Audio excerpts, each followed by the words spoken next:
Hello friends and welcome back to my channel Pradeep Jaiswal reviews. आज हम बात करेंगे द ग्रे मैन मूवी की, जो कि लूजली बेस्ड है on the novel of the same name the grey man series, जैसे कि मार्क ग्रेनियर ने लिखा है, जो कि सबसे पहले पब्लिश हुई थी 2009 में। It is also the first novel of the grey man series. इस सीरीज़ की और भी नॉवल्स हैं, और द ग्रे मैन जो कि 2009 में पब्लिश हुई थी, ये इसकी पहली नॉवल थी। द ग्रे मैन मूवी जो है वो नेटफ्लिक्स की one of the highest expensive movie है, मोस्ट एक्सपेंसिव मूवी है, जिसका बजट 200 मिलियन बताया जा रहा है। और द ग्रे मैन सीरीज़ में रियान गॉसलिंग हैं, क्रिस एवेंस हैं, धानुष हैं, जो कि मेन लीड्स में हैं। ये मूवी 21 जुलाई को नेटफ्लिक्स पर रिलीज़ हुई है, और कहीं कहीं थिएटर में भी थिएटिकल रिलीज़ भी हुई है। बात करते हैं इस मूवी के प्लॉट की। ये मूवी स्टार्ट होती है जहाँ के रियान गॉसलिंग जेल में बैठा होता है, और वहाँ उसके पास डोनाल्ड फिट्जरे आते हैं, जो कि जिनका रोल प्ले किया है बिली बॉब ने, जो कि उसे ऑफ़र करते हैं एक कॉन्ट्रैक्ट जिसमें कि उसे सीआईए के लिए काम करना पड़ेगा सियारा प्रोग्राम के अंडर, और उसके बदले उसे जेल से फ्री कर दिया जाएगा, उसकी सज़ा माफ़ कर दी जाएगी। और वो एग्री कर जाता है इस डील के लिए।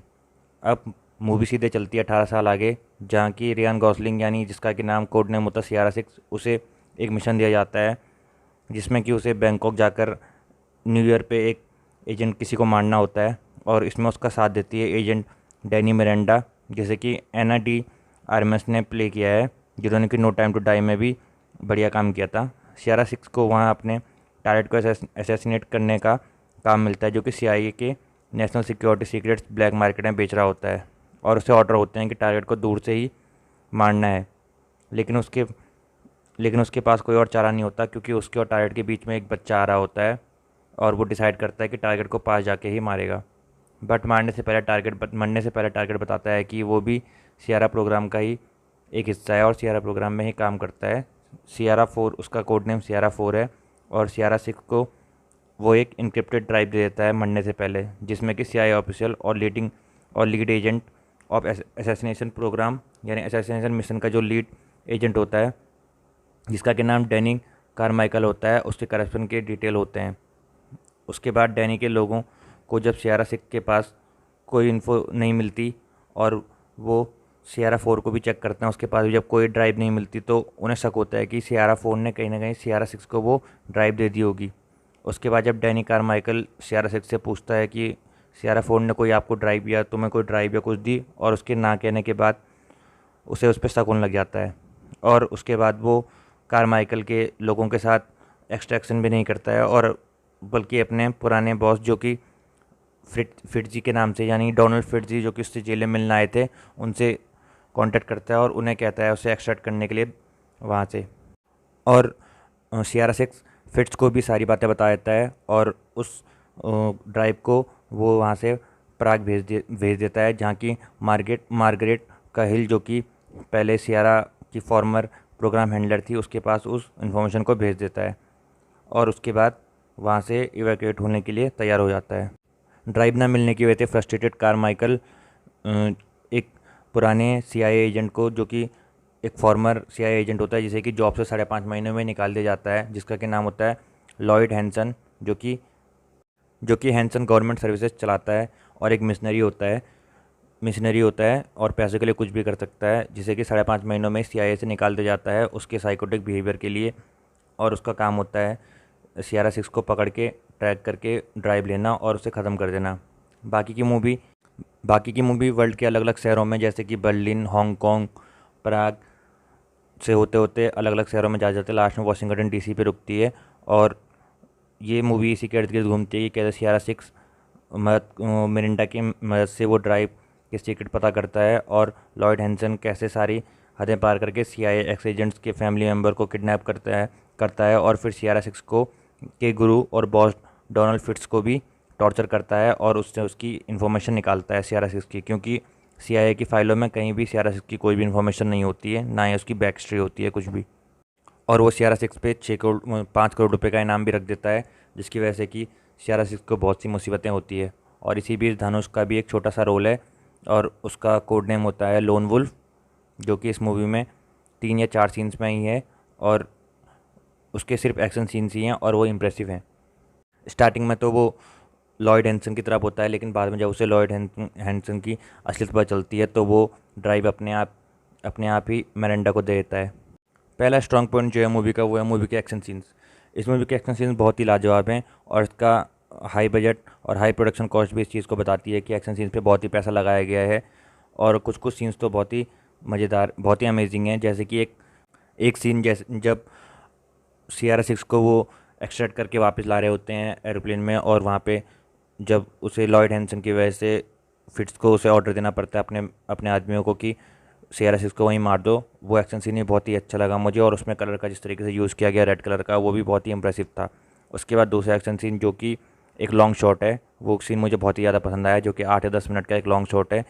जब प्राग में मार्गेट की डेथ हो जाती है और CR-6 को पुलिस वाले पकड़ देते हैं, तो प्राग के ओपेरा हाउस के पास में वो कमाल का एक्शन सीन होता है, जिसमें कि पुलिस वाले स्वेट और लॉयड हैंसन के ग्रुप के बीच में लड़ाई होती है, और उसके बीच ही हथकड़ी लगा हुआ हैंडकप में बंधा हुआ CR-6 भी होता है, और वो अपने आप को बचा रहा होता है। वो एक 8 या 10 मिनट का एक लॉन्ग शॉट है जो कि बिना किसी कट के हुआ है, और वो शॉट बहुत ही पसंद आया मुझे। एंथनी एंड जोरूसो की का डायरेक्शन कहीं कहीं पे बहुत ज़्यादा पसंद आया मुझे, और कैमरा वर्क भी बहुत ही अच्छा है इस सीन में। सेकंड प्लस पॉइंट जो है इस मूवी का वो है धानुष और क्रिस इवंस की acting. Dhanush has impressed everyone with his performance, and अगर ये ग्रे मैन एक फ्रेंचाइजी बनती है तो धानुष के कैरेक्टर लोन वुल्फ की और क्रिस इवंस के कैरेक्टर लॉयड हैंसन की हम एक stand alone movie, original movie ज़रूर देखना चाहेंगे, और उन्हें ये मिलनी भी चाहिए जिस तरीके से उन दोनों ने काम किया है। I also love the psychopath character of Chris Evans.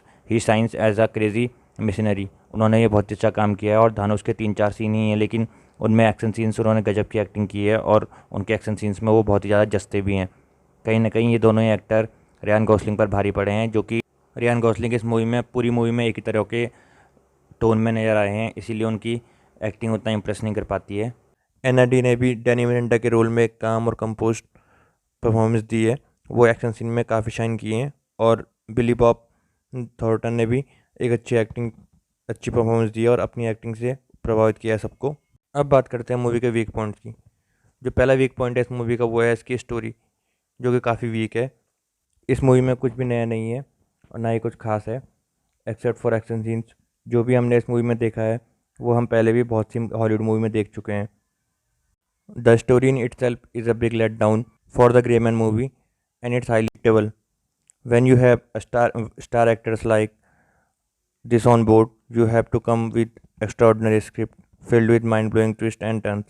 But Russo brothers choose a simple and familiar cat and mouse game story and shoot it grandly. They fail to amuse the audience who have a lot of expectation on the film. Second weak point जो है इस movie का वो है इसमें lakhs explanation और week editing. इस movie में हमें बहुत कम चीज़ें एक्सप्लेन की गई हैं, और इसकी एडिटिंग भी उतनी अच्छी नहीं लगी मुझे। बहुत से सीन एडिट हो सकते थे और उनकी जगह दूसरे सीन डाले जा सकते थे। जैसे CR-6 के चाइल्डहुड के सीन्स की सिर्फ झलकियाँ दिखाई गई हैं।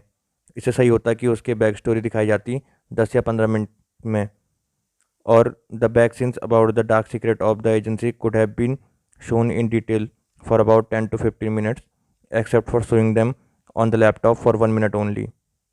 जिन सीक्रेट्स की वजह से इतना बड़ा क्योस मचा हुआ था और पूरी स्टोरी जिस सीक्रेट्स पे बेस्ड थी उनको दिखाया ही नहीं गया 1 मिनट से ज़्यादा लैपटॉप में। एंड एना के मिरांडा के रोल और धनुष के लोन वुल्फ के रोल को अच्छे से डिजाइन किया जा सकता था in a good manner to create a much more impact on the story. मतलब वो लोग ऐसा क्यों कर रहे थे और उसके पीछे उनका क्या रीज़न था, ऐसा दिखाए थे। थोड़ा सा टाइम लेके तो ज़्यादा कनेक्ट कर पाते लोग उनके कैरेक्टर से। और ऊपर से ये भी दिखाया गया था कि धानुष का कैरेक्टर बिना कुछ बैक स्टोरी जाने उन लोगों की उनकी मदद करने लग जाता है और उनके लिए ड्राइव ला देता है, और बाद में जब उसे पता चलता है कि ये लोग एक बच्ची को मारने वाले हैं तो वो अपना डिसीजन चेंज कर देता है और मिरांडा को वो ड्राइव दे देता है। अब फ्रेंड्स बात करते हैं इस मूवी की रेटिंग की। मैं इस मूवी को रेटिंग दूंगा 3.5 स्टार आउट ऑफ 5 स्टार्स, क्योंकि इस मूवी की स्टोरी बहुत ही बेसिक थी और रियान गॉसलिंग भी एक जैसी टोन में ही दिखे पूरी मूवी में। इसलिए इस मूवी के 1.5 स्टार काटूंगा मैं और 3.5 आउट ऑफ 5 स्टार दूंगा। इस मूवी में फ्रेंड्स ये भी दिखाया गया है कि क्रिस इवंस, जिसका कि नाम लॉयड हैंसन है, उसने मोसाद से ज़्यादा बंदों को मारा है, लेकिन उसको एक भी बार किसी बंदे को मारते हुए नहीं दिखाया गया, सिर्फ एक को टॉर्चर करते हुए दिखाया गया, वो भी सिर्फ 1 मिनट के लिए। और उसके बाद वो सीधे कैट एंड माउस के चेज में लगा दिया गया CR6 के पीछे। इस मूवी में काफ़ी लूप होल्स थे और इसकी स्टोरी बहुत ज़्यादा नॉर्मल यानी एवरेज स्टोरी थी। इसलिए इस मूवी को 3.5 आउट ऑफ 5 स्टार्स मिलेंगे। अगर इसकी स्टोरी अच्छी होती तो हो सकता है इसे 4.5 या 4 स्टार मिल सकते थे। सो ये था मेरा review the grey man movie को लेकर। आगे और भी रिव्यू आते रहेंगे। So thanks for watching this video. Please like share subscribe for more content ahead.